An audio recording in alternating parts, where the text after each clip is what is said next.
Strike a Chord podcast. Music chit chat with your hosts Valentina Gukowski and Amla Piriakaba.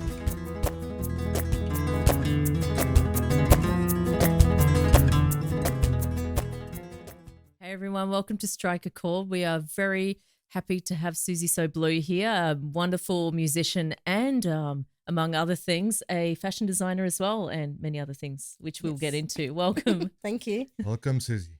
How you going? Good. Now, I had to listen to a couple of your tracks. Mm-hmm. They were fantastic, by the way. Thank you. Country orientated. Yes. But there's something different. Like, I'm just going straight into it. The song that I heard was Built Under the Sun? Under the Sun, yes. Yeah, Built Under the Sun. Yeah, Built Under the Sun. That's Yeah. right. Very Tarantino-ish. Yeah. Was that your intention? That's intentional. Yeah. I was listening to a lot of like Western movie soundtracks. That's where the influence Even comes. Ennio Morricone, and thinking, how do I bring some of that vibe in? Yeah. Yeah. The good, the bad, and the ugly. Yeah, Yes. I couldn't pinpoint where I that vibe. Yeah. I was like, this is Those country Western Super 90s. reverby guitar. The delay and the phase delay. Yes. Sort of That's nice. Oscar Poncel playing the guitar in that Mr. song. Poncel, I know Oscar very well. Yes. Yeah.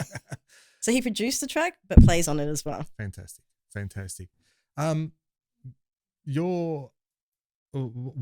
do you see yourself in the music? Like, how do you see yourself in this whole music realm?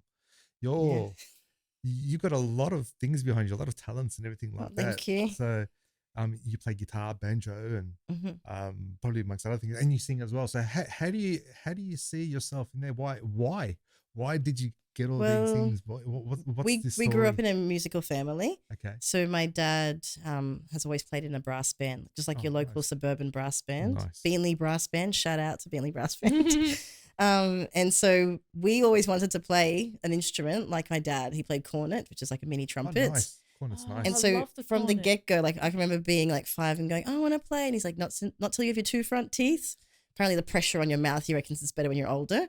And so, but he also dissuaded me from playing stringed instruments. Like I was, from when I started really? school in grade 3, we have grade 1 and 2 are separate. So from grade 3, when you can do an instrument at the public schools in Brisbane, which is where I'm from, music was free. So you could pick up any instrument according to your age group. So strings started early from when you were 8, and then brass from when you were like in grade 5. Yep.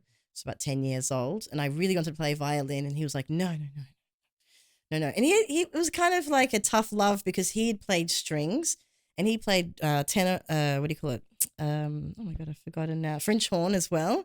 And I think his experience as a kid in his Czech, so in the Czech Republic, he'd play violin, but he said he always got in trouble for being late and for not rehearsing. And so he didn't want to put that on me. And so he kind of goes, don't play strings. And it requires too much of your ear to tune, and you can't tune. And this is like in my mind as like an 8-year-old. But it's funny that you mentioned being Czech, and I think that whole European side and that Eastern European, all that European, I think they were really strict. Very strict. They were really yeah. strict. My parents come from very close. They're from Estonia. They're from same sort of European and all about back in the day, communism and everything like that. And everything was really strict. Exactly. If you're going to do it, you should be doing it properly. Otherwise, don't waste your time or anyone's time. So true. Yeah. And I actually relate to that. But here we were like, if we I'll do it later. I'll do it later. Yeah. You don't have to. Which is what I'm trying to do with my kid. Like, she wants to change her mind. Change your mind. Whereas my dad's like, you've committed. You're going to do this thing. So he didn't want me to commit to something he thought would fall through. So you've gone completely opposite. yeah, well, I actually did start playing like E flat. Oh, I actually played cornet for a bit, and then an E flat horn and a euphonium. And I did that for about 10 years from when I was like Fantastic. grade 5. And we were in a lot of bands. Like, so once it picked up, which was funny, like, so before I even left high school, so I guess I'm 12 or 13, we were in 3 or 4 bands. We were in the Beanley Brass Band, the Wynnum Brass Band, the Manly Brass Band, like moonlighting in a few other ones. And then You must have really enjoyed it though. Oh, he did. And like our grandmother had sent us these little not hymn books. They look like hymn books. It's Salvation Army uses this little format for books, but then Czech, they use them for marches and even waltzes. They're the ones that they put on their little Yeah. things Or you that put in the stands lyre and as stuff. well. Yeah, that's it. Yeah, They're yeah. these tiny little books, but they have like all these kind of classic songs from maybe say the 40s, 50s in Czech. And we would play those and we would practice every day as a family. So my dad, my sister and I, about half an hour every day. And having your own band in your family Yes. at home all the time. And at the time it felt like a bit like, oh, some days I want time off and some days I realize now I learned how to play with people because of that. But that's such a good trait to have. It is, yeah. It's a great skill, yeah. It's a great skill because there are so many, I think, kids and then adults obviously playing, and it was a very an individual sort of thing where it's a solitary thing where the parents didn't know music and didn't play. And for them it was quite hard. That's true. Like, what do you do with your kid when you don't like do the activity? Exactly. My dad was right in there. Yeah, that's good. Girls, time to practice. You're like, okay, every day. I mean, you were that other side. You didn't have anyone. No musical. When did you start? I just, everyone just had a recorder at school. Yes, and I was just playing movie theme songs for years, and no one really blinked an eyelid, batted an eyelid. No, but yeah. So, but then again, they could have been musical, but they didn't have the opportunity to That's know. it. It's opportunity. opportunity. there's a few different reasons behind why people it don't could do be. it. Yeah. But I wanted to say, so you played in a whole bunch of brass bands and you played the instruments for 10 years. Yeah. When did you realize you wanted to move to a string? Or I wanted string originally, and I was never allowed. So I felt like the brass was like a kind of like in between. Like I enjoy music. My dad really enjoys us playing together, and I did enjoy playing with our family. Although as a kid, it was embarrassing because who listens to Czech polka at home?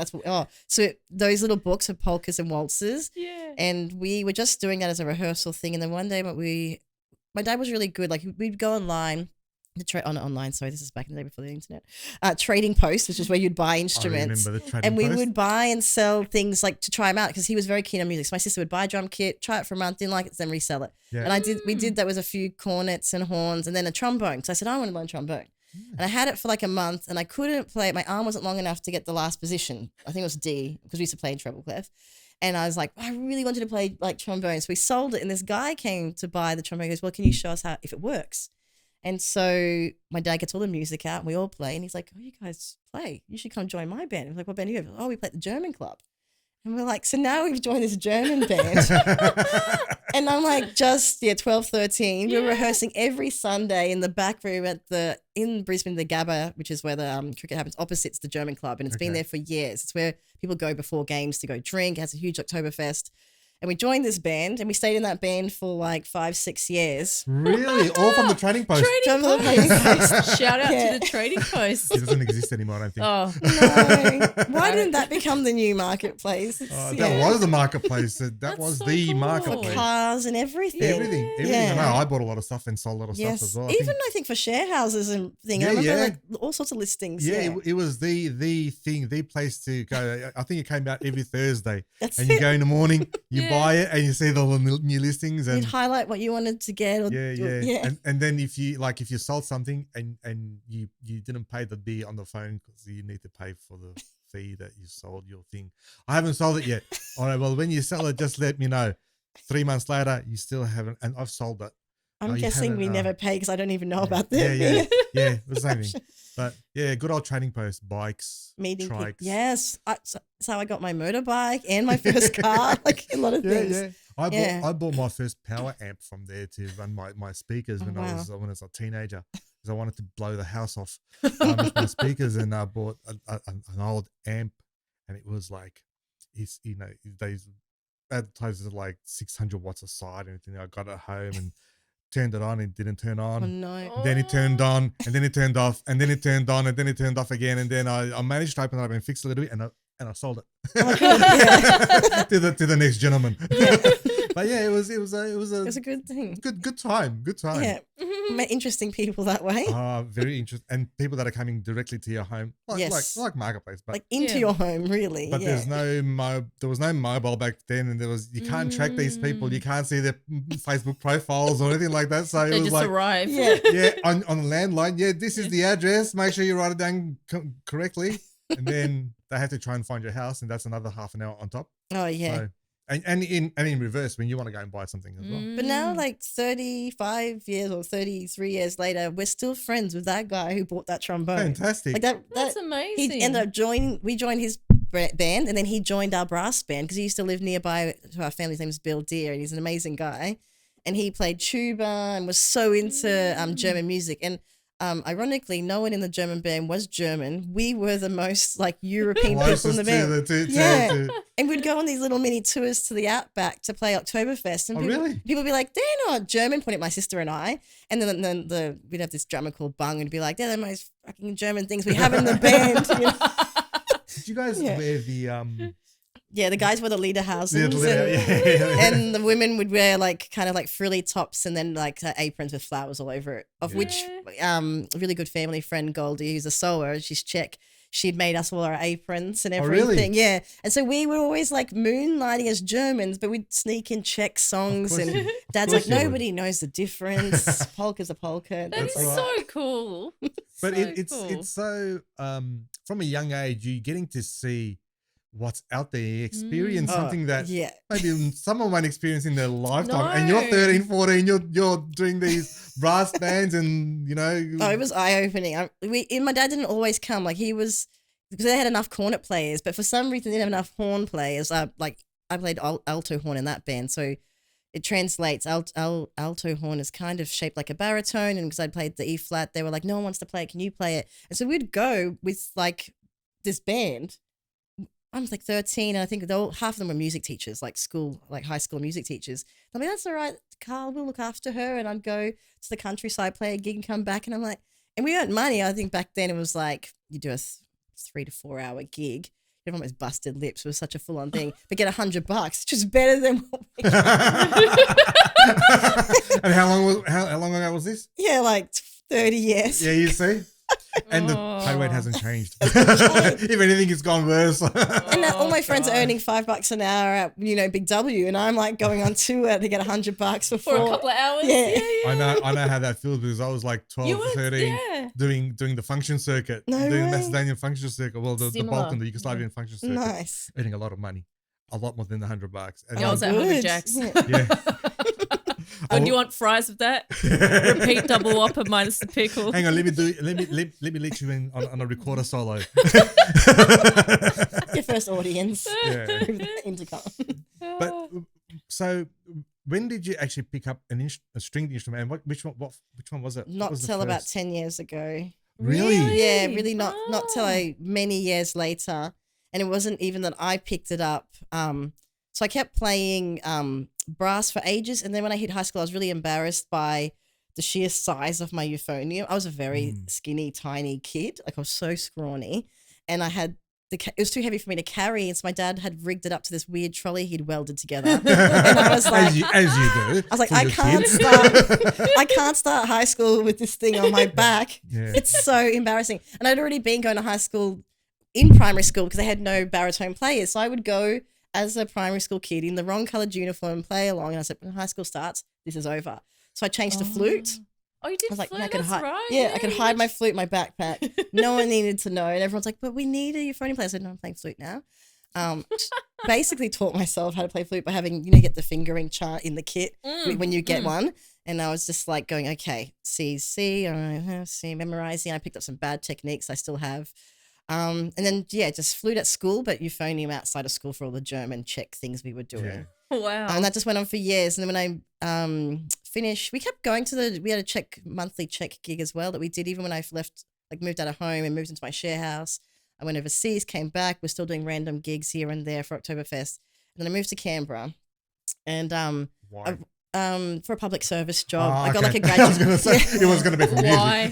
I got a graduate traineeship and it was really good pay. And so I was like, there you go. another adventure. Yeah. Packed the flute, not the euphonium. That's why people choose that instrument. It's because it's like portable. Yeah. a lot of my students don't. I like, why did you pick that? They go, oh, it's small and easy to carry. Not because it sounds good. You didn't need a me, it was welded trolley cool. for it. I thought it was the coolest instrument because guitars were always cool. Yeah. Strings were always cool. Saxophone's so cool. Yeah. Flute, just enough cool. But euphonium's never been cool. It's so funny. Why didn't you pick up the sax? I did. So once I learned how to play flute, and then I realized it's the same fingering, and then the school lent me one, and then it disappeared, and they were like, "What is the sax?" I'm like, "I put it in that room. I don't know." So They were like, it's still on your bed. no. I put it in some random like equipment room at school, and it just went missing. And they were like, okay, maybe no more sax for you. I was like, right. So I was at the same time I'm doing all this, I was really into Brazilian culture because I did capoeira, and through capoeira you learn how to sing. Really? Yeah. Fantastic. And so when I got to Canberra, my first friendship group was people I'd met at the capoeira class. But in capoeira class, you learn how to sing, and then that offshoot of that is people who play guitars wanted them to do bossa nova and choro. But you learn percussion. Yeah, and you learn percussion pandeiro and atabaque and things like that. That's part of capoeira. That's I've seen the foundation. part. That's the foundation. And it's so super social. Like you play, like have you rehearse, like your game, sorry, call them games when you have a roda. You play a game, but then afterwards there's a big party, and lots of the Brazilians have a lot of songs where they sit around with guitars and sing, because I feel like their pop music is really, which I noticed when I went to Brazil, literally if you get a CD, like by Djavan, you'd have the lyrics and the chords in the cover. Really? So the people sit around and sing it, because you might not have a CD player, you might live in a favela, you might not, but it's one like kind of communal. So it was standard for them to have. Yeah, Sal George, I had a few albums that had like things in it. I was like, oh my God, that's an idea. Like a national music that's people can play. It's for the people to play, not just for it to be listened to. I kind of always feel like in Australia, we don't really have that. Like there's not many artists that have that crossover, that whether or not you do or don't like a genre, but you all like kind of know what's going on. It's like a folkloric music. But we would jam after class, and they said, do you play an instrument? I said, no, I don't. And then I said, oh, I sort of play flute. And they're like, bring the flute. I'm like, oh, no, I only play polka. Like it's. I've got a euphonium at home, and I've got a trolley as well. I'll bring that next time. Someone gave me all these real books on a USB or whatever it was at the time, the popular. And I was like, well, I actually can play this, because I've never been able to do improv. I don't have a great ear, as in like I find it really hard to play off the page, but I can read. Like I can sight read pretty well. Not amazingly. I kind of have this plateau where I can do enough to get by, but solid. Yeah, because I'm used to it from the Czech music. Like flip a page, you're playing that song. There you go. Yeah. So you already had the training. Yeah, I got roped into being in a bossa nova band. Fantastic. Oh wow, that's so cool. Yeah, that's fantastic. And through that whole crew, got more into performing, and I think bossa nova is the coolest music. I was now like so proud to be performing, whereas I'd be kind of shrinking violet on Czech music, but bossa novas were like yeah. And I learned how to sing some songs, and we would do like little gigs. And then how I got to strings though was an ex owed me money for a flight. And then wasn't ever going to pay, and then gave me a cavaquinho as the payment. Oh, really? And I was like, okay, it's better than nothing. I'm taking this cavaquinho and I'm going to make it worth the flight that he owed me. And he was a great guy, but still it was an annoying thing. But it was the best thing that ever happened. So I got this cavaquinho. So he was Brazilian? No, he was South African. Very musical, actually really good at rhythm and percussion, like very good at capoeira, like really good. But it was just a funny scenario that the way I ended up playing strings, I'd always wanted to, but hadn't self-initiated to just go buy one. Was so this circumstance. He got dropped in your lap, really, so to speak? Literally. He's like, I owe you cash, but here's this thing that he had. He's like, I'm like, okay. It was meant to be. It was sweet. In retrospect, it was sweet. And I just taught myself like 3 or 4 chords using a chord chart from the Brazilian version of Guitar Hero, Ultimate Guitar, and just picked up a few Bob Marley songs. And it kind of set a good and bad pattern that I don't play any of the instruments I do have in any traditional way, just in the way I've made up. There's nothing wrong with that. Yeah, making up a way to play this thing. There's nothing wrong with that. There's nothing wrong with that at all. There's a lot of musicians out there that are top notch who just make it work. Yeah. What's funny when you hear about sort of musicians playing something back to front and upside down. Yeah. Was it Elizabeth Cotton who'd play in reverse but upside down? And you were like, wow, like how they mentally still able to produce their own sound is interesting. Well, some musicians and some people, they actually rehearse phrases backwards. They actually, when they read music, they read it backwards. I tell my students to do that. Yeah.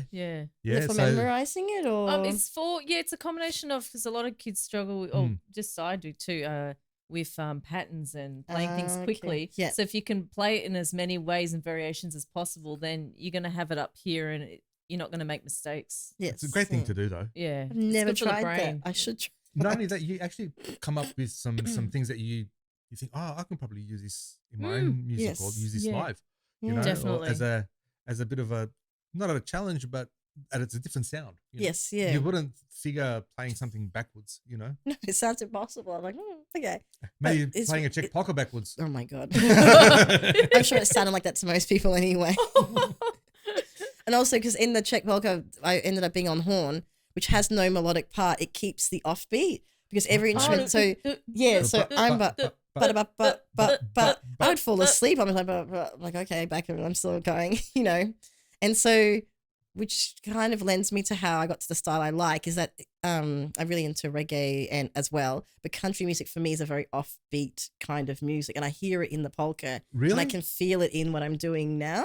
I feel like Oscar pointed out to me when we were playing a gig once, he goes, you tap your beat on the offbeat. I said, no, that sounds really difficult. He's like, no, but that's why I don't look at your foot sometimes. But he goes, I think it gives you a good swing though. It gives you a good rhythm. And I was like, oh, I never noticed.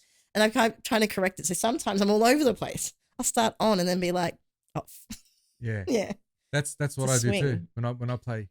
Oh, flamenco lends itself to that. I think, and people go, I'm not watching your foot at all because I don't watch your foot, so I get confused. It changes. Yeah. But when we used to play as our trio with my dad, because no one you'd have to watch each other's feet to keep in time. So I always used to watching my dad's foot for time. Yeah. So I hate being that person who's at the front whose foot's supposed to be watched because I'm not keeping it as steady as my dad did. Well, what happened with me, I had to actually learn to actually tap my foot on. Yeah. Because I had a percussionist who used to always look at my foot and I thought, and I think to myself, I have to learn because he's always watching my foot. So I actually learned to play on time, and for me that was quite challenging. Oh yeah. Yeah, your foot's doing one thing. Oh and my you're doing something else. Doing something else. You know, it's yeah. But it's good training. It's very good training if you can tap syncopations. Oh wow. Which you do. Yeah. Right, offbeat, and then you can go into the on-beat, and I think you should become a drummer. Yeah. Oh, drummers are a whole other thing. Like every part of their body's doing a different thing. This foot, that foot, this hand. I've been really into drumming lately. Like the last month, I've been just watching drummers on YouTube and TikTok. That's all I've been watching. Just drummers, like metal drummers, and it's amazing. And there's this Brazilian drummer. I forgot what his name was, and he plays the bosses and stuff. Mm-hmm. He has got this groove, this unbelievable groove, and he's always got a smile on his face. And he's always 100%. It's like, just do this.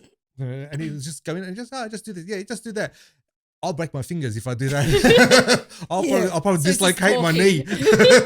Get wrapped up in a circle. Yeah, because you know how he does those sambas, those double drum, the double kick and and then it syncopates. It's like, it's been into. And in some ways, I guess maybe the kit's replacing what would have been a whole bateria, what they call it, like a percussion section. So sometimes they're doing so much on what is just one person simulating four people. Because it really is like Pandera does this one rhythm, and then the Sudo's doing another one, and then they're like whatever the little one's called, I can't remember now. It's doing another thing. It's like wow.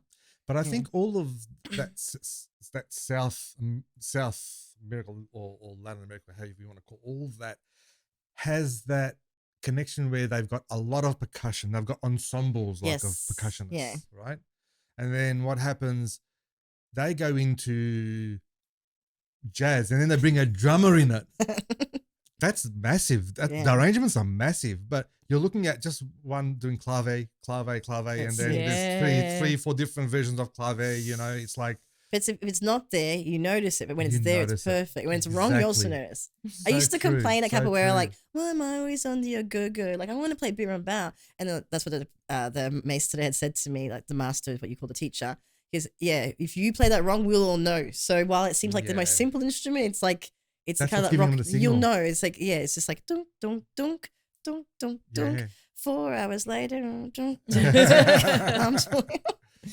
These things can go forever, and you're like, someone sub me out. I want to have a go or something else. And you mentioned reggae. Reggae's got that syncopation. Yes, so that's probably why you had that connection. Yes, with reggae. But I do find it hard because some of country music has kind of like a country rock element, and that is on the floor, and I find it very hard.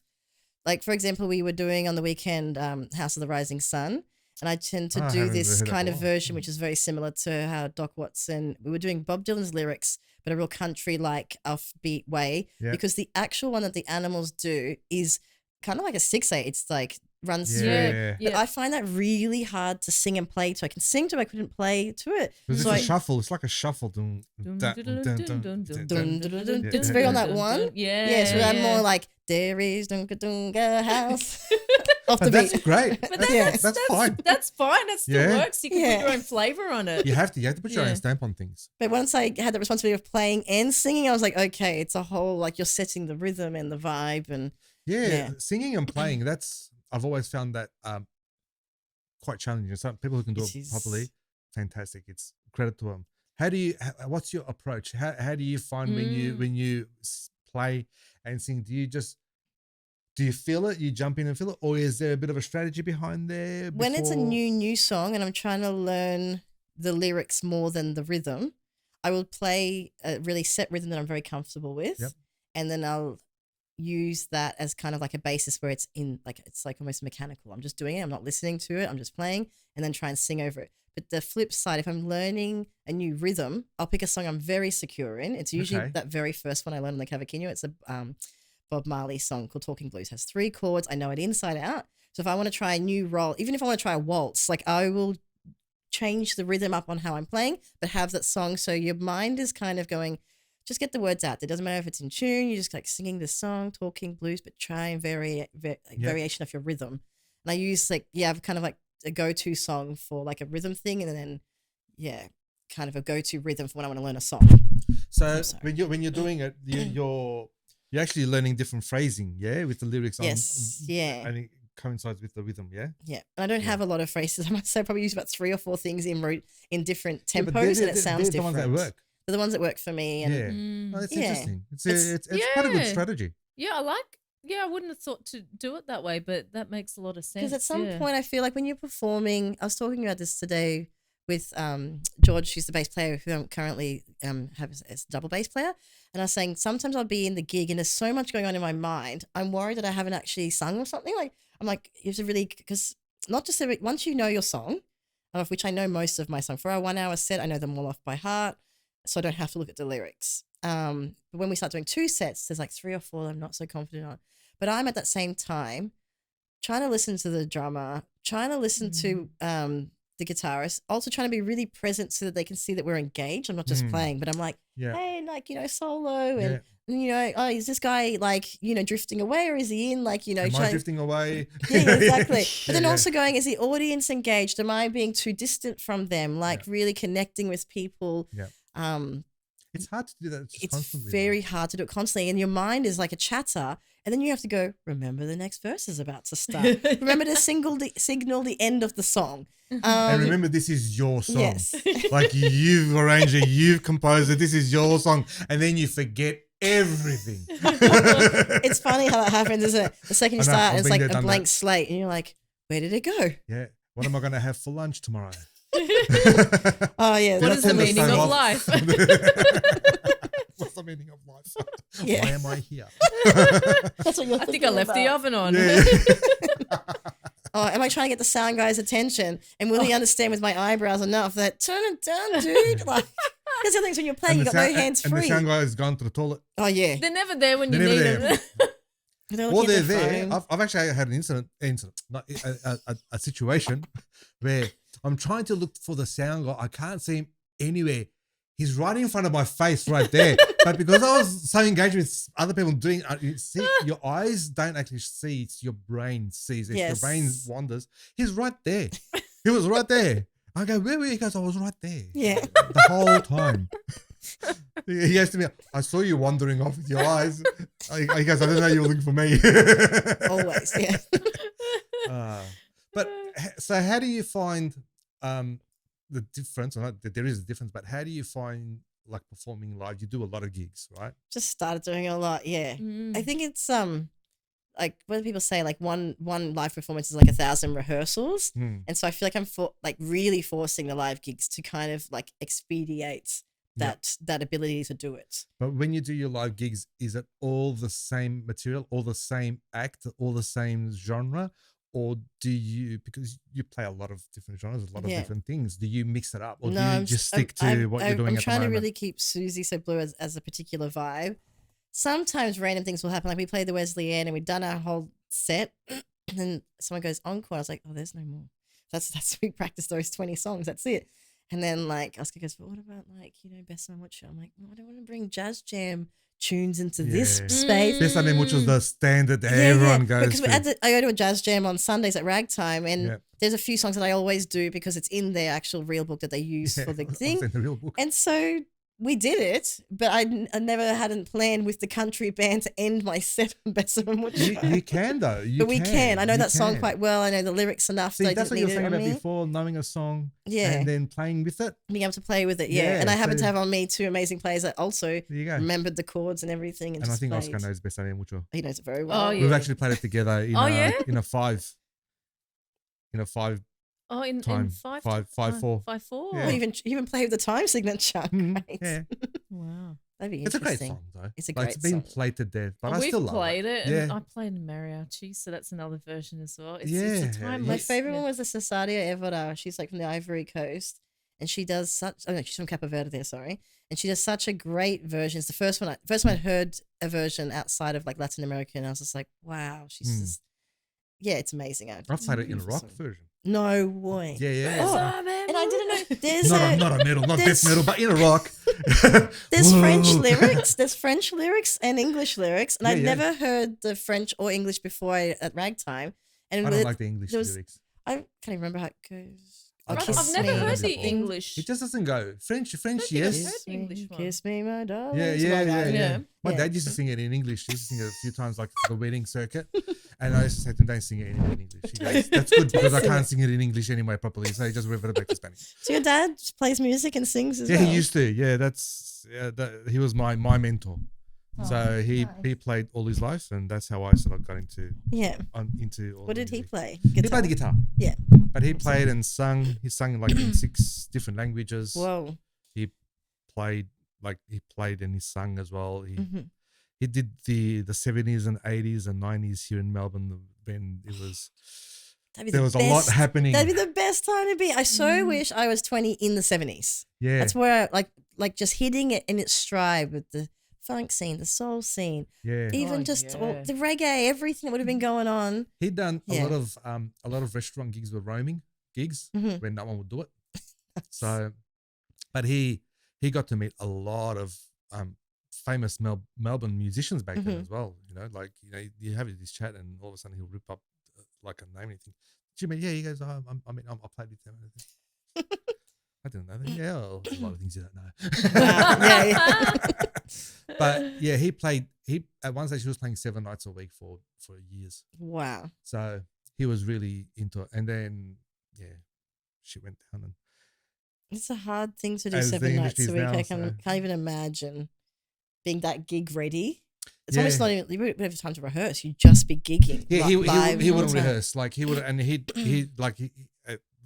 play the Balkan Tavern. So he'd start at 7 and finish 5 in the morning. So, oh my goodness! He's living upside down hours to everyone. Yeah. So he'd come home, sleep, and then off you go again 7 nights a week. And there'd be all these different musicians coming in, but he'd have work all the time. Yeah, like he'd be in one tavern like for a year and then change but he would actually bring in the people. Yeah. People would come in to see him because he had a lot of contacts and a lot of things. That's amazing. Yeah, it was an interesting upbringing. It was I was brought up with musicians at home 24/7. Yeah, like different, and that's where I learnt my art. And I got my badges. Nice. Yeah, pretty much like you.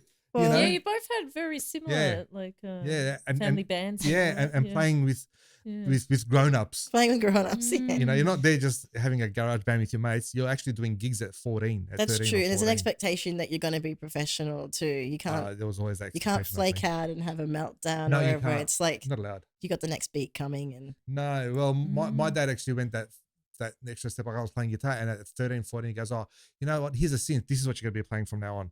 So I had to learn it in a week. Wow. Through my guitar, and within a month I was doing gigs. Yeah. So wow. That expectation is like, just do it, just play. It's all right, just play it. But in the back of your mind, you just play it.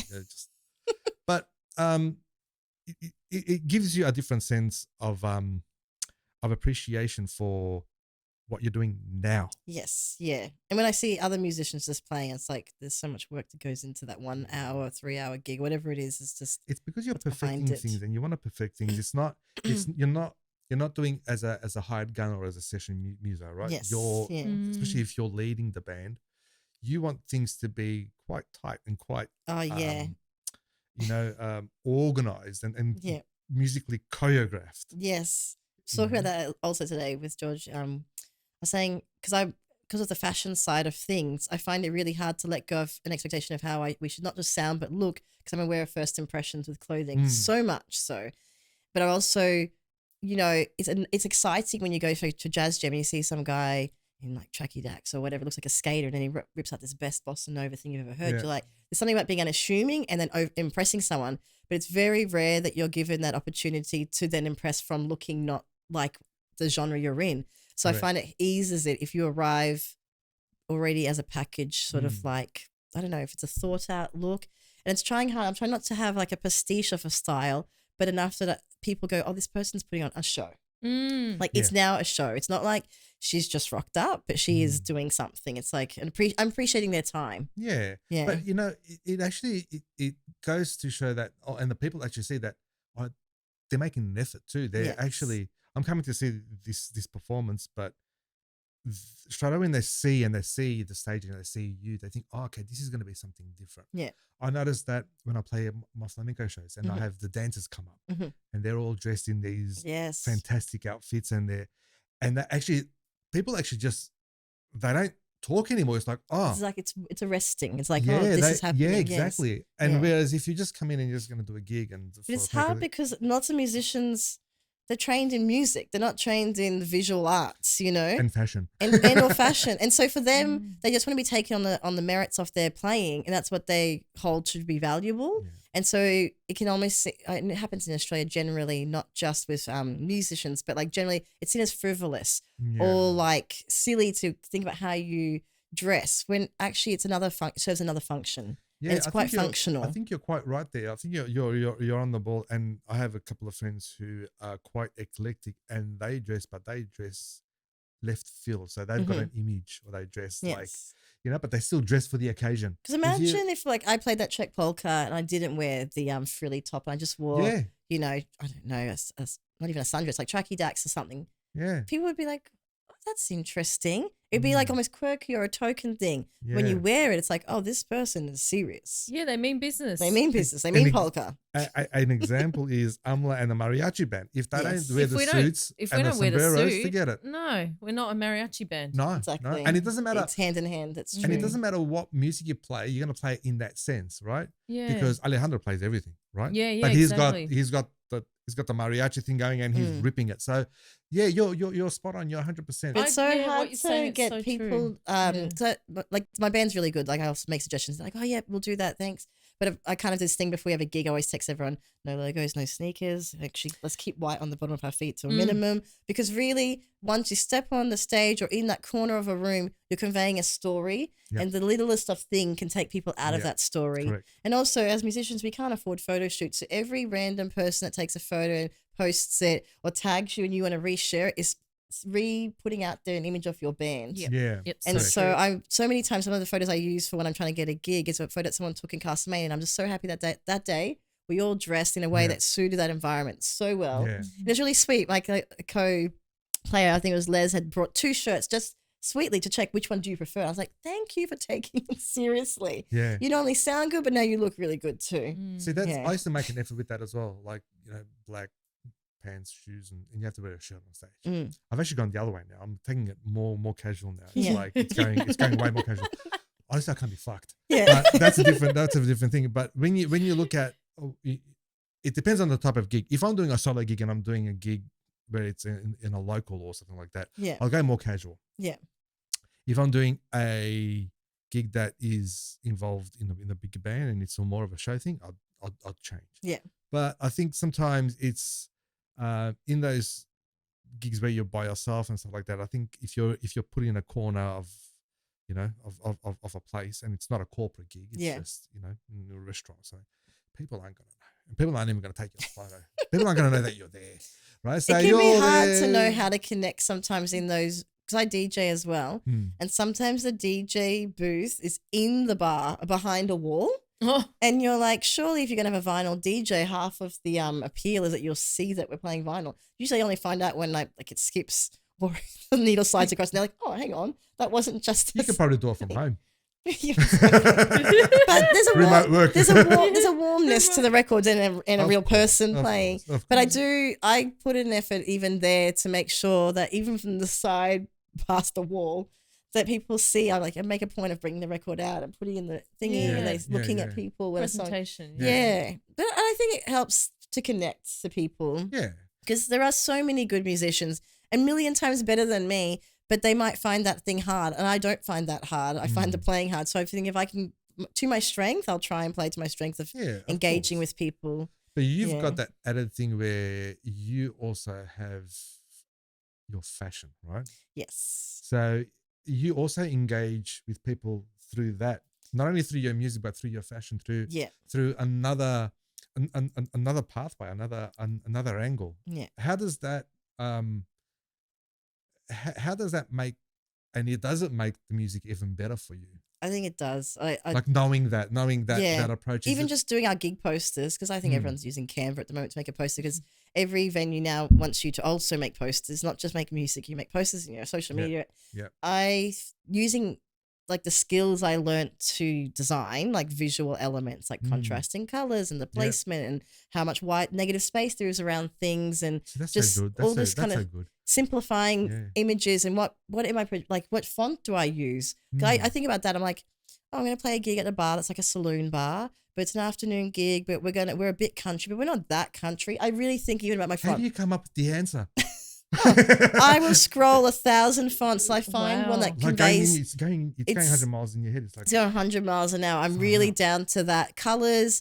Like I posted something recently. It was like a version of a playing card, and that red that I picked, I had opened the page of my last 2 or 3 posts, and I picked the red that corresponds. So the next post kind of sits in the colorway of where you're going. Otherwise, it all looks very disjointed. And so, I mean, this is early Instagram stuff when you have like a curated page. And I've been a bit more relaxed with music. I tried to not over curate it. Whereas if you go to my fashion page, it has a very strict kind of style guide. Because I do clothing that's very different. So every garment I make is very different. There's no real genre specific thing to it. So I kind of have a unified look so that the page looks like it makes sense. Yeah, whereas in music, the style is very similar. I can play a little bit with different things. Yeah. And I was doing that. My wife Anna with her cake. Oh yes. She was doing that at one stage. Yeah. That takes a lot of time. It's a lot of time. Yeah. I just look at my phone and I get tired. but the venues appreciate it. They know that you're putting the effort in, and I feel like maybe they're more likely to share your post when it's a post that looks in the style of what they're trying to portray themselves as.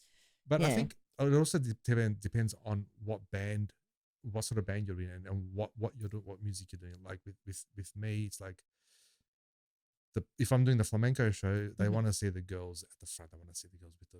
They want to see the dances. They want to see the dances. Yeah. They don't want to see me. I know that. No. So I just get a picture and plonk it on. But off the girls or off yourself? No, off the girls. Well, I can think of 1,000 ways to plonk your image right center in front, and it would celebrate you in flamenco. Yeah, well, maybe I should get your services next time. And I'm thinking about your services too. I've given up on the Instagram. I've gone, every post is not connected in any way. You can bring it back. You guys are talking about connected. I'm talking about opening up Instagram and putting up a post. Just putting it up. And also, I sometimes feel like you're knocking people on the head with information. I'm like, do I have to post again? And then I was like, you know what? Sometimes only 10 people see your post because the algorithm is so bad at the moment. Just keep putting it up. In the lead up to a gig, I'll try and post something about the gig every day, not on the main page, but if it's just in stories, and just keep. And it's like. Do you find stories better than posting? A little bit, because sometimes people get stuck in a thing where they're just watching a lot of stories. And so you might fall into that. Okay. It depends where people are looking. Yeah. And I don't know how much of an influence it has, but it's like with fashion. I have a website. I hardly sell things through the website because my clothing is a bit weird, so people have to really try it on. But the existence of the website validates the legitimacy of my brand. And that's what I feel like the Instagram does. Like I've been playing only a year with a band. I've been playing music for a while, but I only started an Instagram account like 2 or 3 years ago. And really all those current posts with musicians with me is like a year. and I'm getting venues to try and put their interest in me based off nothing, like of a few of like maybe 10 or so clips, you know, and they kind of have to go, well, why are we going to put her on another act? There's a lot of music. I agree out with there. you with the website. My website is my hub, right? Things that I put on there is what is based on my profession, and it's still professional, right? What I put on Instagram should align to that. Yes. But then I've got another website that is a different business altogether. It's a producing website, right? Yeah. So being a producer and an arranger and composer and everything like that, I can't put that on my performer website. So No. I've got 2 streams. I have 4 Instagram accounts. But I haven't got only one wow. Instagram account. No, I some people think I should combine them all, but until I could see how there would be people interested in both things, I can't do it. But isn't it Like if I was doing like if I was designing Western clothing and I DJ'd country music and I'm in a country band, then it'll be all together. Yeah. But I make sustainable denim that looks like streetwear. It's quite like avant-garde, but in a streetwear style. I DJ funk, soul, and reggae, and then I go play in a country band. Like there's not. Where does the euphonium fit in? It doesn't yet. Yes, I actually want to start a reggae band, so who knows. But if I did start a reggae band, I probably would use a DJ account. That's the one thing where they do coincide. Yeah. And sometimes there'll be moments where things do coincide really beautifully. Like I'll do a gig where I'm wearing a dress that I've made and someone's taking a really good shot and I'll share it on my fashion page. Or there'll be a gig where I've DJ'd and played or something along those lines. Yeah. And it's quite a complicated thing, combining things it's and a lot of work to be into lots of things. And if you're a creative like we all are, we like to dip our fingers in other things. So, and this is where I've only got the one Instagram because I think if I have another one, it's just going to be too much for me to manage. I can't manage the one that I've got. I can't manage. My focus is in the band right now. The other two are really languishing. Yeah, so it's quite hard. And when you think of your social media that you have to manage, the rehearsals that you need to do, you want to create, you need to market in other sort of ways, and you also want to produce and record, right? What do you do first, and how do you do it, and how do you start, or what do you do at that point in time? You know, because if you feel like creating, I want to create, and then things go into your head. Oh, when I do this, and I have to post here, I've got to make a video of this. And you think, oh my God, I'm getting a panic attack, right? And you're thinking, you know what? I'm just going to sit on the couch and I'm just going to watch TikTok. I mean, that happens a lot too. You know, to so me. it counteracts with everything. I think the balance sort of like goes, when you think of social media. But I think the balance is out of whack at the moment because of social media, and I feel like the companies that run social media, by trying to engage and keep people in the apps, they've put a lot of onus on people to be in that space all the time rather than in other spaces that they need to be. Keep them there. Keeping us there, keeping other, because also to engage with the venues and the people who listen and look for other opportunities. I am always on it. I'm on it a lot, and that's taking away from sewing time. You're like practicing time, creating. I think the other thing that I've noticed as well, like when I go and watch bands and gigs, I don't take my phone out, and it's probably not a good thing for, you know, if you want to promote the band and stuff like that, but everyone's with their phones out and stuff. But I'm there, I'm absorbing what they're performing. I want to see it through my own eyes. I want to actually sit there and I want to sit down and watch this performance. Like I was at the Jazz Lab on Friday, I was watching Marcus's band, and I didn't take my phone out at all. I was just so, you know, immersed in the performance.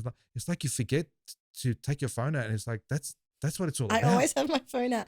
But I'll say something like, I used to have a street style blog. I used to take photos of people on the street, and I used to call Capital Thread. It was a whole thing. And I remember someone saying, don't you wish you didn't bring their photo out because it's putting a barrier between you and someone else? I said, my problem is I regret not taking my phone out. So some people annoyed by having the presence of it. I will regret not having documented. And so it's hard because I know a few friends who are like filmmakers and they have an urge to document. They go to a gig and they do support the industry in another way, like by sharing our posts and giving us content. But sometimes I see people taking photos and they're really bad photos. I wonder if they're going to use them or listen to them again. And so at the same time, while I do it, I do wonder for some people, like my sister might take a photo of something. I'll be like, what are you getting out of this video? Because she doesn't use her Instagram. She doesn't promote. She probably doesn't even share those videos with the artist that she's watching. So she, for some part of her, wants to remember it. Yeah, just for her, maybe for her. Maybe own. it's just for her, but I don't think I've ever seen her really follow up on them. So I kind of go, I know why I do. Like second I take all the videos from someone's gig, I'll airdrop it to them if they're in with me, or I'll send it behind the scenes in their inbox and go, hey, I saw this gig, or I'll post and tag them, and I usually try to tag the venue. But a part of me, it's like a compulsion to document. Yeah, I think that it all depends on how you are as a human being. If you want to do that, or if you video. It's a tricky one because I like to not have my phone, but lately, and I get it. Look, I've done shows and forgot to tell people to film it, and then no one's filmed it, and I've had no footage. So now I'm actually compulsively taking the phone out and getting footage for all the musicians. But it does take you out of it. You've got a point there. So I've noticed that the last couple of gigs I've done, I've regretted not asking people, and then people were saying to me they were really into it to the point where they forgot to film anything. Yeah. It's a tough one. It's finding that balance as well. You want to and look, I think now you got to be prepared, especially when you're playing. You got to be prepared just to. People are gonna record it and they're gonna pop it online. People that you don't even know, so they can't get your consent, right? So you just got to be ready, and you just got to be.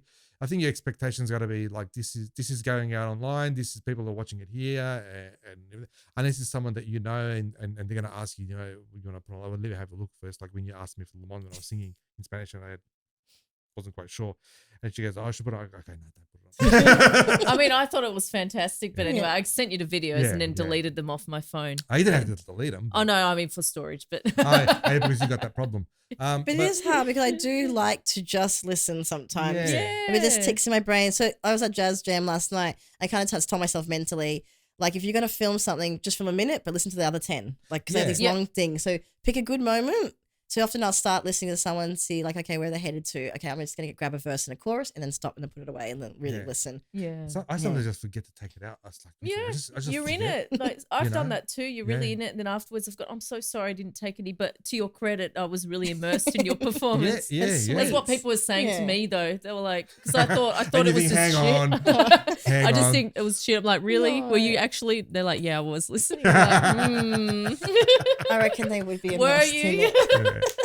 But there's that, you know, sometimes you feel like, I'll get out and I'll record some stuff, and you think, you know, just a little bit, and then as you said, you know, just put it away and just enjoy the rest of it. But I think you just got to be, as an artist, you got to be prepared for everything. It's like everything is out everywhere. You can't hide anything. You can't. Yes. You know, I think the only place where you got a bit of privacy is when you're, from a music perspective, is when you're actually recording. Yeah. And even then, you probably don't have that much privacy. But if you're doing it yourself, and you know, it's like this is where your domain is, and this is where you're creating and everything, and you don't think about anything else. And I think that separates you from all the things that you have to do, from rehearsal, social media, dealing with band members. You know, I think that recording, that creating is just you sometimes, and it's just there. And that's what I'm at the moment. That's what you enjoy it the most. That's what I'm enjoying at the moment. Or producing for other people, you know, just sitting with them and sitting and producing and writing and arranging and composing. But I think there's also that itch that goes, you know, you want to perform now, you want to go out there and play share live, it. You know, so it's I think it's that balance that we were talking about before. But what's next on the plate for you? We got like a gig this Thursday, but we got a few gigs lined up from now until about August. Oh wow! But I'm just constantly, like, every day approaching venues we haven't played at yet, and just going, hey, we're here if you'd like to, like, put us on. Where can we see the dates? Where can we see it on Instagram? But I actually now signed up to Bands in Town. Oh yes, I've got that. Yeah, so for people who don't want to use social media or Facebook, I use that now, and also because it populates the Spotify events page. It does. I just noticed that it actually adds the events from automatically there onto Spotify. It used to be Songkick, and then it went defunct. So it's like, well, it still exists, but Spotify doesn't support it anymore. So I had to send to Bands in Town. Yeah, that's good. Bands in Town. Bands in Town. The first time I'm hearing of it, actually. Yeah, I've had it for a few years now. And you can link it to your website too. Yeah. Okay, does it and the SoundCloud as well, actually, because it'll appear on your SoundCloud, Bandcamp, Spotify. Okay, so you just put them all in one location, the calendar, and then it goes like as a widget in other things. Does it help with Google? Like when you search I gigs, haven't tried. gigs in I Melbourne? haven't tried I either. tried that actually. Because a lot of Should. people search gigs in Melbourne Friday or this week, this weekend. I think Eventbrite comes up for me. I haven't really looked at it recently. I But should check that out. That's a good idea, actually. Yeah. Because that's where I think where people who aren't in the musical night don't want to go and see a band, Google something that's what's happening in Melbourne Yeah. That's true. or what's on Melbourne, whatever it is, you know. But Yeah. so Yeah, we're working on an EP. We are in the studio. We're down to the very last track. I'm in the studio with Oscar. That's exciting. It is exciting. It's a little nerve-wracking because it's taken longer than I thought it would. Like I kind of took this massive 3-month hiatus over Christmas and moved house, and then I got really unsure about things and was like, oh, I re-listened to some of the old recordings. Like, should I change it? Should I keep it? Because then it's like this abundance of ideas. is it the same sound? Sort of. It's almost like what I wish it would sound like if I could afford to have everyone on stage. Like, Okay. I've added okay. more instruments. Yeah. Cool. So yeah, there's like more banjos, there's pedal steel, there's fiddle. Nice. Yeah, and some really Nice. good players who would never be able to be on stage with me anyway because they're in their own bands and they live overseas and they're all over the place. Yeah. But yeah, it's an interesting sound. It's also just evolved from being in the studio. So I didn't go in with a plan. I actually did go in with a plan, but the second we started, it completely went out the window. Yeah, that's usually Because you hear a good idea and you're like, but that's a good idea.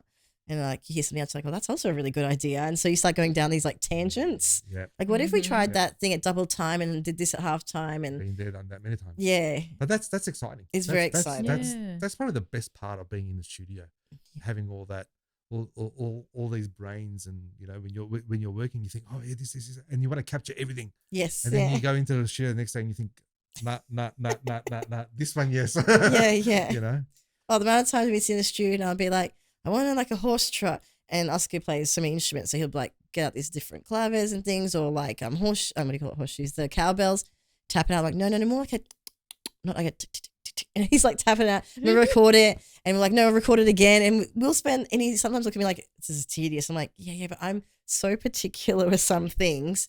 And I think it's a DJ ear, like because when you're DJing, when you're buying records, you really only listen for like 2 seconds per track. Especially when you're buying a lot and you're kind of going through it. So I got used to knowing when I like a sound instantly going the intro, so you'd recognize the song by, the first few bars, but also I always listen to the record 2 ways, the intro to the middle, the intro to the middle, intro to the middle, because it's kind of letting you know if you're going to play it live. And so now when I'm making music, it's that in my mind going intro in the middle, like keeping people engaged. Is it something I'd want to listen to? Like, can I get past that first 30 seconds? And yeah, it weighs on my mind, and I get very particular. Yeah, I think I think it depends on what you're recording, what sort of music you're recording, because if that's if you want to engage the people in the first 30 seconds, that's fair enough. But if people are going to listen to it, and the way I produce my music, it becomes really big, like orchestral sometimes, and the ending is very important. Oh, an ending is very important. So your journey. I always see when I produce the track, I always look at it as a journey. You gotta go. You gotta start here, and if you at the end, but there could be another song that's connected to it. So, but it's different for everyone. I also just want to try and evoke a feeling. So sometimes when I'm trying to describe something to the musician who's going to play on something, I'm like, I really want people to feel really sad at this moment. Or because that's not like the lyrics might sound like they're happy, but it's a contemplative moment. So it needs to go into this space where like give it a pause or and slow it down or more space or whatever. Yeah.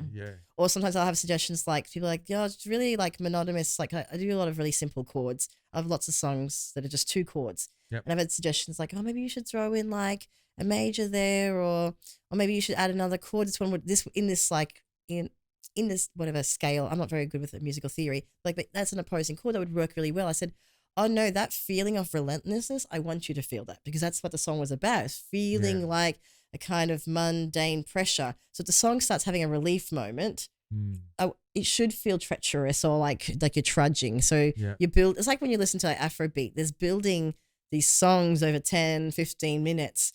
And it is an emotional journey. But sometimes people don't know what your emotional journey is. So you're trying to like let musicians who don't know the whole backstory to a song communicate that for you. That's a very interesting. It's a very, very interesting take on it. It's because music is emotion, right? So you can feel really down with some songs, and you can feel really upbeat with some songs, and that triggers with people. Yeah. And if that's what you want to do, then you got to do it that way. But if you want to make them feel confused, there's a lot of ways to do it. But it's so hard because all the suggestions are great, but sometimes a good suggestion can give you conviction of what you're already doing. So I like all suggestions anyway, but sometimes people will be like, oh, you don't take my advice. I'm like, no, I did take your advice because it made me more certain of what I was already doing. Yeah. So it's good. I took your advice and learned that your advice is no good advice. And I didn't take it. And sometimes I do. I'm like, oh, okay. Or someone will be, also I realize that sometimes how people view things like optimism or even certain chords that spring in mind for them, they have a different kind of way of seeing the world. Like I have a friend who I feel like is intrinsically an optimistic person, or they want their music to connect to people, make them feel better. And I love blues and I love the songs that sound so depressing. It makes me, it's really weird, but it's something about the saddest song makes me feel so much better. And it's like, not everyone feels like that. Like, and I was talking to this friend going, oh, just, have you heard this song? It's just so sad, but something about it is like a peacefulness. And he's like, well, have you heard the song by Townes Van called Waiting Around to Die? I'm like, no, and I listened to it. I was like, that's another great song. I listen to it a lot. It's the saddest song. But I feel like if he had put in a kind of like nice, happy note at the last end, it would have killed the whole song. Yeah. Like he was communicating from a place of real like depression, and he needs to keep the music there for us to understand what he was in that moment. I felt depth. Yes, yeah. I don't think it's always a responsibility of the artist to make other people feel better. It's to make them understand how they feel. Yeah. Oh yeah. And I think that's where some people listen to music just mechanically, and they don't actually really listen to music. And this is where some artists find it hard, and they can't. The normal people can't interpret what their music is about. Yes. And this is a battle. It is a battle. It's a battle, you know. And sometimes you think, why am I doing it? I just go into 3-chord pop. Let's just make all this money. That's how it used to be. I do love happy music too, but when I'm writing my sort of thing, it's the sadder ones that I'm inspired by. But when I'm DJing, there are some songs of like pure joy, which I find it kind of hard to record, and I play so much sad music. But I do really love how everyone has their own story to communicate. Yeah, of course. Yeah. And this is one thing that we've talked about many times. You're basing your music off lyrics. Yes. I don't listen to lyrics at all. I listen to music, and if it's the music that is going to get, you. Yeah. So that therefore you're right in saying that you need to make the music tell that story without to the lyrics. Yeah. You know? So I don't know what it is, but ever since a kid, I minus the lyrics out and just listen to the music. Wow. Maybe that's how I was when I was a kid. But that's what gives me the story. Mm-hmm. The lyrics, and earlier on in the industry, there used to be a writer just writing lyrics. That's and true. then you used to get another person just writing the music, or composing the music, then another guy arranging that music. Yeah. And now we all do that ourselves, and it's hard. It's a lot. It's very hard. It's not easy at all, and yet it's not. The reward is pretty much. And it's also limited to like my ability to write lyrics or music, whereas before I guess you have these amazing dream teams because you have someone who's like so proficient in coming up with new melodies and different things, and someone who's like such an amazing writer. We put a lot of burden on ourselves as musicians now. It's a lot we're carrying. And the thing is, it's looking it's not looking very good, especially when you're going to play live. So there's that uphill battle as well. Not only the recording, like as I said before, your recording and the pieces that you've recorded, the work that you've done in the recording studio that you produce is your CV to get you work, further work. Yeah. But that further work seems further and further away. So it's a funny thing, isn't it? But we still have a passion. We still love it. We do it because we do it because we love it. Yeah. We wouldn't have it any other way. Yeah. But it's a hustle. Like, I mean, Melbourne has a lot of venues. So many venues I don't even know about yet. So I feel like, there's a lot out there. Even a lot of closing, there's a lot out there. And I'm still very appreciative that they put things on. But it's trying to convince people to keep that live music going. And I say this as a DJ, and I love DJing as well. And I'm not the same. Lots of people deride DJing as like, oh, you're just DJing. It's a whole other job. It's a whole other approach to music that I have to take with that. You're coming to the DJ from a different angle. You're a musician. Yes. Right? Being able to play all these instruments and then coming into DJing, I think it's a different angle of you're coming with a different perspective. Yeah. That's how I think anyway. But lots of DJs are quite like rhythmical, like and I actually think they're kind of lots of them are like, well, for lots of people, DJing is they see the decks as an instrument. So there are instrumentalist DJs who I would consider them musicians as well. But there are a lot of DJs, I think, who wanted to do music and maybe didn't have access to things, and that was a way of connecting to music and sharing music. And there are a lot of DJs actually play with their that's true too, yeah, with their decks, and they have like Alex plays flute, all the time play keys. They have some people have guitars with them. Yeah. And saxophone's quite big at the moment. Yeah. But if you ever talk to like a DJ and what they were trying to do in a particular set, there's usually unless they're really just, again, like those corner gigs where you're just doing something, which I try to not to ever have that mind frame with the DJing, especially because I always think someone one day will be listening and it's important that one person, and I think I've met people that way too. Like I'm like, oh, I love that. I said, oh, I don't know if you know. It's like in my mind, I have a little story I'm always telling, like how I segue from a song to another song, whether it's like the lyrics or whether it's like a rhythm. So I'll be like, oh, okay, I'm going to go from Afrobeat to this, but I'm telling a story about women, or I'm telling a story about like war, but I'm going to change like perspectives. Yeah. And in my mind, I can already assemble a set on like a playlist when I'm DJing for that reason. I'll be like, okay, this is what the story I'm going to tell. Who's talked about this? How can I talk about this? And the awareness. The awareness. Yeah. I mean, you see, that's a different angle. But look, we're all in it together. We're all in it here in Melbourne. We're trying to make it a better place for all musicians every single day. And for that to happen, I think we just need to support each other as artists. Yeah. Because it's hard to get artists to support us. So yeah. I think that's try to go to a lot of gigs, other people's gigs. Yeah. And film. Yeah, and film and take photos or whatever. And buy drinks and eat. I was saying to someone recently, I like, it's great if they would improve streaming rates, and it's great if people want to buy merch, which is a whole other job to get merch. But if people just go to gigs, drink and eat and be happy, like that's a big step. It's a huge step. Some people don't even eat and drink anymore at gigs. They just go and see live gigs. I think because it can be expensive, I guess. Bar? Oh yeah, Did that you was see that post. Yeah, but I totally get it. Yeah, I totally get it. Like they're doing free gigs and people aren't buying. All the young people, they're not drinking. Yeah, they're not spending money at the bar. Someone suggested a coffee machine or something. Like that. I think he has a coffee machine in there. But he has quite a limited menu, I think, because it's a small space. He can't offer like millions of cocktails.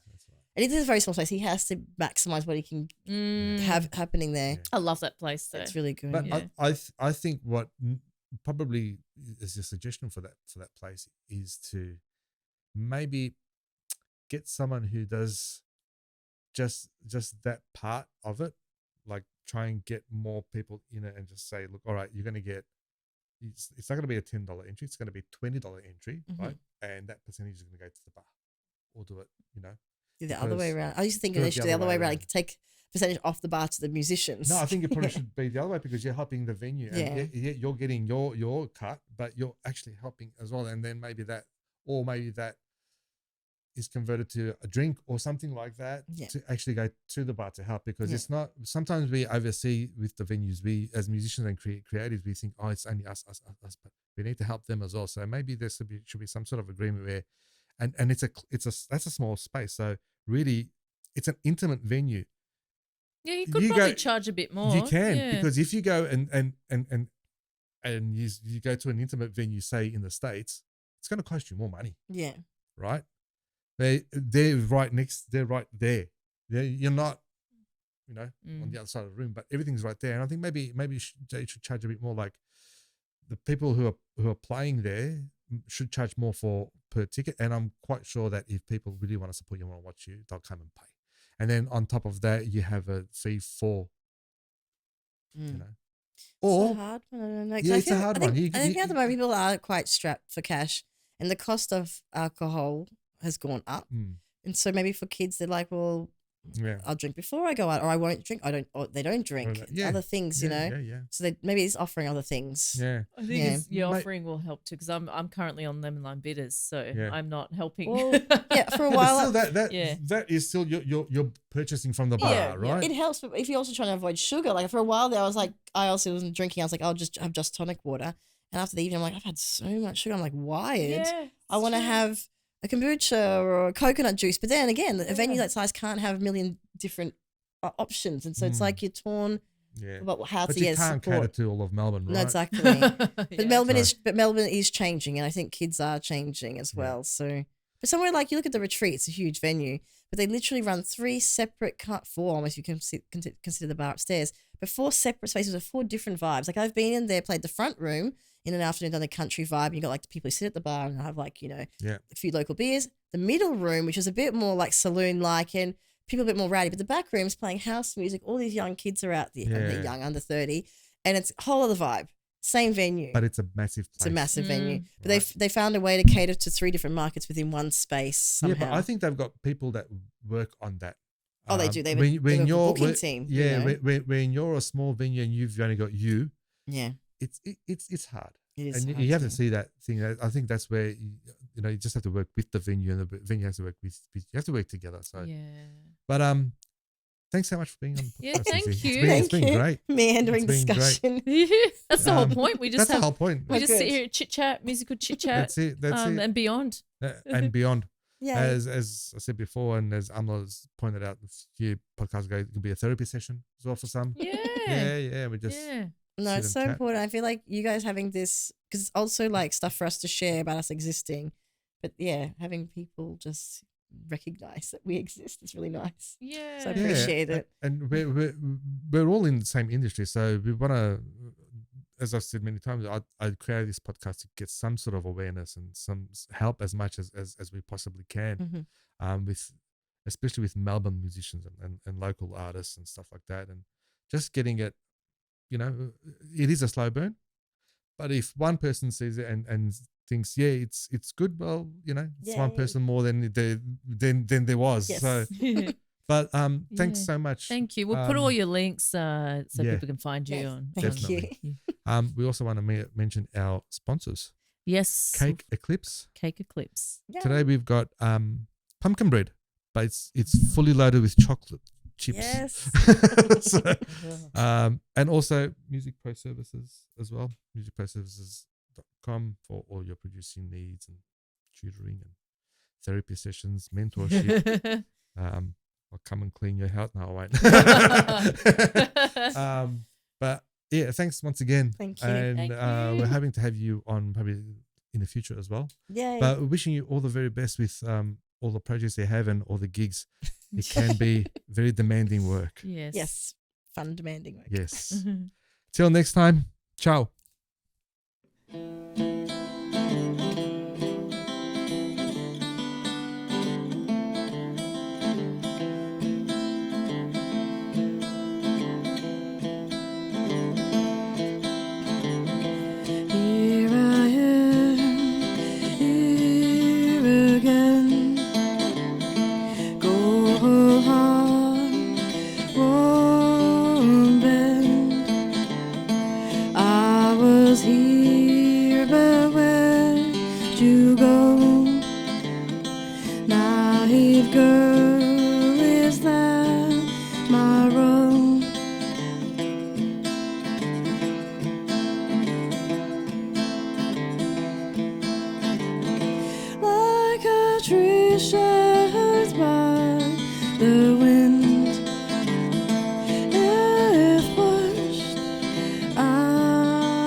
You keep breaking the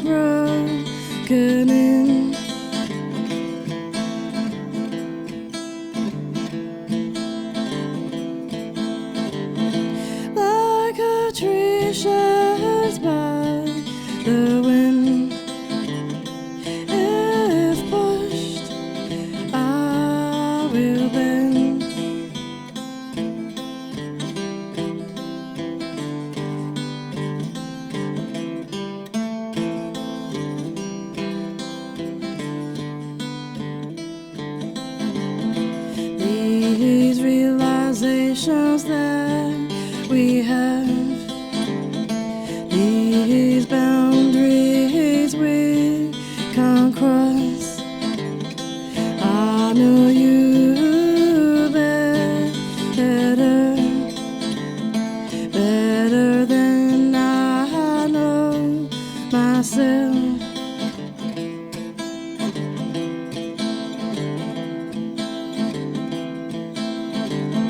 Like a tree shaped by the wind, if pushed, I will bend.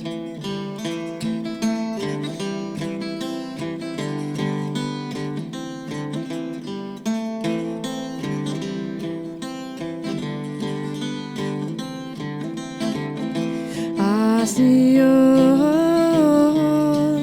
old friends buying new things I will never have, loving each other, my pictures on the shelf.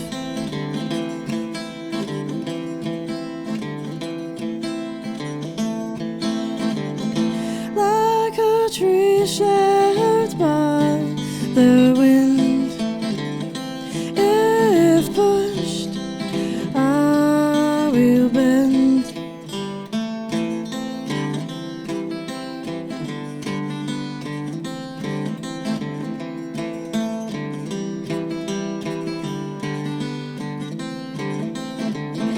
So many lives I've lived, wondering where does it all end.